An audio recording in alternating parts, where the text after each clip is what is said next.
Build says mortgage points are coming, but the Mesa card is live today. And if you're a homeowner in the credit card game, this might be your first real shot at points on your biggest bill, just as long as you can clear one monthly rule. In this video, we'll break down everything you need to know about the Mesa Homeowner Card to see if it's a good fit for you. And I'll give you my thoughts on whether or not I plan to pick it up for myself. In the next few minutes, you'll learn exactly how the Mesa Mortgage Earn works, the monthly rule that unlocks it, some pros and cons of this card, and a few under-the-radar strategies on how to get max value. And by the end, you'll know if the Mesa card fits your budget or if maybe the move is just waiting on the build card. Now, this channel is all about math and strategy to pick the best credit cards to optimize your everyday spend. So if that's something you want to see more of, hit the like button and subscribe, and you'll get content just like this every single week. Now let's get into it and kick things off with discussing how the mortgage earn actually works. Mesa gives you 1 point back on mortgage payments when you spend at least $1,000 in eligible purchases on the card during your statement cycle. Now this is capped at 100,000 points per year, but stay with me because in a little bit I'll show you a strategy on how we may be able to turn that into a 2x baseline on your mortgage and potentially even more. Now, unlike the build card that actually waives processing fees and makes you pay for rent and soon to be mortgages with the build card, you actually don't need to pay for your mortgage on the Mesa card to get points. Instead, you link your mortgage payments to the card using its reward system during the application process. Now, one fire strategy here is to take advantage of the fact that you don't actually need to put your mortgage on the card. Instead, link your mortgage to it, and let's say your mortgage is $3,500, you use that mortgage payment to work on a new sign-up offer. Sure, you'll likely get hit with 3 to 5% processing fees, but if the welcome offer you get gives you a return on spend of, let's say, 20%, you'll be making out, plus you'll get the added earn from the Mesa points. Now, this is really dependent on if you use third-party processors or not, so you need to make sure you're weighing all your options based on your personal situation. But this could be a really interesting strategy, something I need to dive into more for myself. Okay, so now that we know how the mortgage payment process works with the card, let's take a look at some of the other card details. In addition to 1x back on mortgage payments, when hitting the qualifications, you also earn 3 times points on home and family expenses. Now this is pretty broad and can include things like home improvement, decor, maintenance, utilities, and daycare. Now the 2 big ones that stand out to me here are utilities and daycare. As far as I know, the only elevated multipliers on utilities are the in cash for internet, but let me know in the comments below if I'm missing one.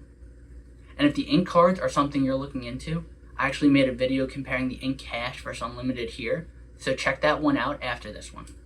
But if you're someone who just doesn't want to deal with business cards in general, this could be a nice option to get elevated multipliers on utilities, whether that's internet or water, electricity, or something else. Now with daycare, this is a big W for families. And while this perk is a big nothing burger for me personally, I know that daycare costs are constantly rising, so this could be a huge value add if that's already one of your top monthly spends.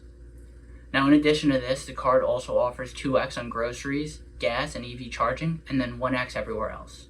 When it comes to redemptions, you can redeem Mesa points for either a statement credit at 0.6 cents per point, or gift cards or mortgage credits at 0.8 cents per point. Additionally, you could redeem them for 1.25 cents through their travel portal, or transfer them to one of Mesa's transfer partners, which we'll touch on later in the video. Now, for a $0 annual fee, these are some solid to above average multipliers.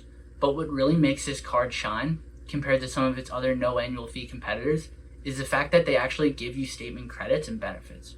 Now, this is something you normally see with premium annual fee cards. Mesa card owners receive a $65 annual Costco statement credit, a $200 annual Thumbtack credit, broken up into $25 per project, a $120 annual Lowe's credit, broken up into $30 per quarter, a $120 WAG credit, broken up into $10 per month, a $120 Farmer's Dog credit, broken up into $10 per month, and an Armadillo home warranty credit, up to one time at $100. Now, are all these credits going to be used? Likely not. But I think it's safe to say almost anyone can use the Costco credits and the Lowe's credit, which makes this a big value add right out of the get-go. Now, where things get even more interesting from here is that Mesa is also offering a 50,000 point sign-up bonus when you spend $12,000 in the first 3 months using the code September or SEPT50 when applying. This isn't my code or anything, I just found it when researching the video, but I encourage you to use it if you do end up applying for the card to get that extra 50,000 point bonus. So now we know what the card offers, and we know the best way to redeem is through transfer partners. So let's take a look at the full list to see which ones stand out. Now from Star Alliance, you have Air Canada Aeroplan, Air India, and Thai Airways. For SkyTeam, you have Air Mexico, Vietnam Airlines, and SAS Euro Bonus. And for OneWorld, you have Cathay Pacific and Finnair Plus Avios. Additionally, you have independent brands like Canadian Airlines and hotel brands like Encore Live Limitless. Now these transfer partners are extremely interesting, and I think they're solid, but are they on par with Amex, Chase, or Bilt? No, absolutely not. Amex and Chase just have so much more options, plus with Bilt and Chase, having that Hyatt one-to-one transfer is huge. In addition, the fact that you can transfer to Alaskan Airlines on Bilt makes the card value so much more, just because those points are extremely difficult to earn and offer amazing redemption value when transferring to other airlines. Now that being said, Aeroplan is extremely underrated. They offer a fixed point redemption based on how far you fly, plus the stopover option where you can literally see 2 cities for an extra 5,000 miles is dumb good. Cathay Pacific is great for Asia travel, and Finnair is amazing for its ability to book British Airways, Iberia, Qatar, and others is solid. Also, I've heard good things about Encore, not in the States, but I believe they have some decent redemptions in Europe. And if you stayed at Encore properties before, let me know your thoughts in the comments below, because I'm curious to see if they really are worth the hype. Now that we have a good sense of the basics of the card, let's go over some pros and cons to figure out if this card makes sense for you. Some of the pros are, first, it's that this is the only card available right now with dedicated points that you can earn for your mortgage payments. Next, it's that there's really solid multipliers across high spend categories. Next, this is all for a 0 annual fee. You additionally get statement credits, which give you even more value add than you would for a normal no annual fee card. Now the first con is the fact that you have to put a $1,000 minimum spend on the card just to qualify for the mortgage points feature. You knew this was going to happen because Bilt has their 5 transactions in a month feature to get access to their mortgage. So this is just a way that the card processing fees will add up, and it's how Mesa makes their money.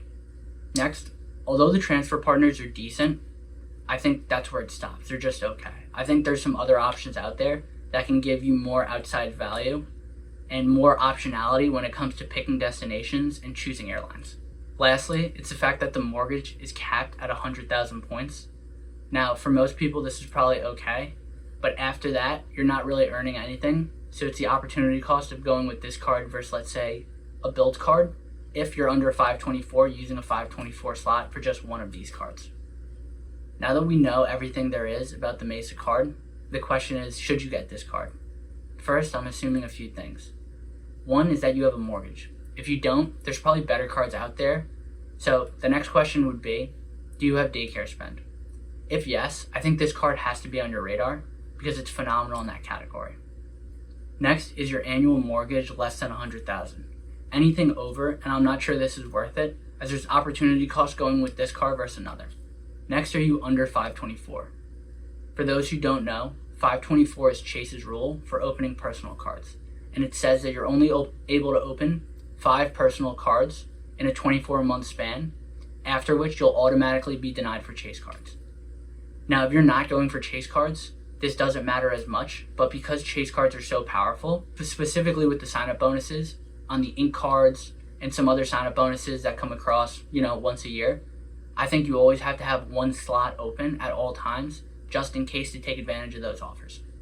Now that being said, if you don't plan to get any more Chase cards, or are already over 524 and don't plan to be under for a while, then this card can be a decent pickup. Now what am I going to be doing? I think for me, this card is a pass, at least for right now. My plan is to wait and see what happens when the Bilt card comes out at the end of 2025, then make a decision from there. The 3 main reasons are: 1, I'm currently 024 and I don't want to burn a 524 slot here. I already have my 5 personal cards mapped out, which I'll go into in a later video, but I think the opportunity cost of getting that here versus missing out on one of those, specifically the sign-up bonuses on those, it just doesn't make sense. Next, it's because my mortgage is going to max out the cap, so it doesn't make sense to get a card like this and use a 524 slot for only 100,000 points if potentially I can get more with the Build card in a month or two. Now that being said, when the Build card does come out, if we're able to stack paying with the Build card to earn points there, plus linking your mortgage to earn points in the Mesa ecosystem, I will be running to the application line to get this card, as that would essentially get you a baseline points of 2x and maybe more depending on the rumors, where Build says they could have cards with 1.25. Now only time will tell if that's the case, and we'll just have to wait and see. But that's all I got for you guys today. If you enjoyed the video and got value from this, smash the like button and subscribe for more credit card strategy and points content. I appreciate you all, and I'll see you on the next one. See ya.